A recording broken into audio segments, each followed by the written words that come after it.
Final Stardust Cosmic Nexus at first glance appears to just be another one of your typical monster summoning card games, and while it's not anything genre-defining, it's made subtle changes to some of the basic mechanics of what we've come to expect from card games like this, which has led to it being both an easy pickup and a little refreshing. Your goal in Final Stardust is, like most card game battlers, to reduce your opponent's life points to 0, which you do by summoning monsters onto the field to attack your opponent directly. But from here, this is where we start to see a lot of the little changes that make this game special. Monsters only attack what is directly in front of them, so positioning is key in order to defend yourself from your opponent's monsters, or bypass them to attack your opponent directly. Your monsters also don't attack until at the very end after you've ended your turn, in which case they all attack together starting from the monster on the left. On the first round, you begin with 1 point to spend on cards, and each round after you start with an additional point. The longer the match goes on, the more points each player will have for summoning monsters and using other cards, until they max out at 7 points on turn 7. Because this game just released in early access, there are a lot of changes happening week by week. The first week I played, each card faction had strengths and weaknesses, which meant that you could do a couple hundred damage more or less depending on what monsters attacked which ones. It was enough of a difference that tier 1 cards with low health and low damage would feel these differences a fair amount, while higher tier monsters wouldn't be affected as much. I felt it added this strategic element to the early game and had you really thinking about keeping a variety of different cards in your deck for the early game, as taking out rank 1 monsters early meant stopping or slowing down your opponent from dropping higher level summons on you during the first couple rounds of play. But during week 2, the weaknesses and strength mechanics were removed. As well as in week 1, higher tier monsters had to be summoned onto lower evolutionary forms of themselves, which made summoning stronger monsters feel more meaningful early game, as you didn't have as many points to spend, so you needed the lower evolutions already in play to be able to take advantage of them. It also made things a bit more exciting later game, because then you had enough points to drop a tier 1 and its second evolution in the same turn, which once that was possible, you knew that the match was nearing its climax and end. What added to this even further is that at the end of every round, you discard your entire hand and then draw a new hand of cards at the start of the next. So you couldn't hold onto the cards you wanted to use later, and you had to play them now or wait for them to show up again. But during week 2, summoning was changed so that higher tier creatures just cost more points to summon. I mean, both methods have their positives and their negatives, and I hope that the developer is able to find a happy medium between the two.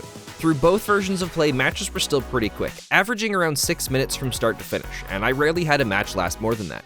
I found it was a really nice pace, because if I was doing really well, then it was nice to just get through the game and start another one, and when I was doing really poorly, I didn't have to worry about sitting through a long match as I slowly lost the game.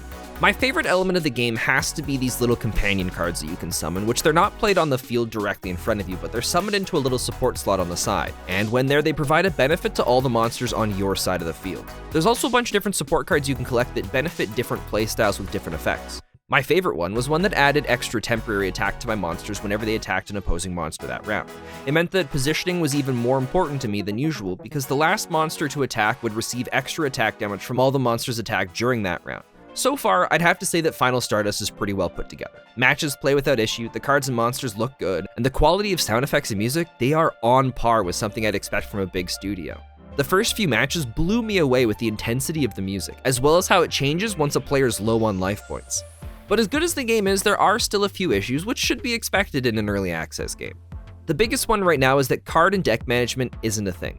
You only have one deck, and it's a bit of a pain to switch cards in and out, but if you wanted to try an entirely new deck, you'd have to remove every card that you currently have and then rebuild the deck from scratch. I will point out though that in most of the updates we've had so far over the last few weeks, the developers regularly informing us on the progress of the card and deck management, as well as reinforcing each time that it's a main focus and should be one of the next things coming out pretty quickly.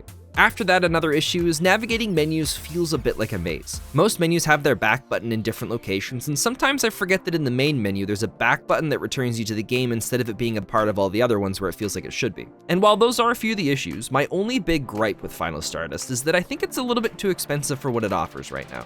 The store sells the game for $25.99 Canadian, but its actual gameplay is pretty limited, and there's no multiplayer aspects to it. When playing, you're supposed to be able to interact and level up your loyalty with everyone on the map, which I think is supposed to do different things, but all you get is a sentence or two from a lot of the people, and none of the progression is implemented yet. Winning battles nets you a few coins and a thing that says more stuff will be added soon. The coins you do get you can use to spend on booster packs, but that's about it. There are a lot of fully completed games that release with a lot more features and a lot more gameplay for a much cheaper price than the current $25.99 price tag. But I mean, if you are a huge fan of card games, then this might be worth your investment right now, because there's enough features in here that are unique that make this card game feel special. But for the average person, I think you're better off to wait until the price either goes down a fair bit or more of the game is finished.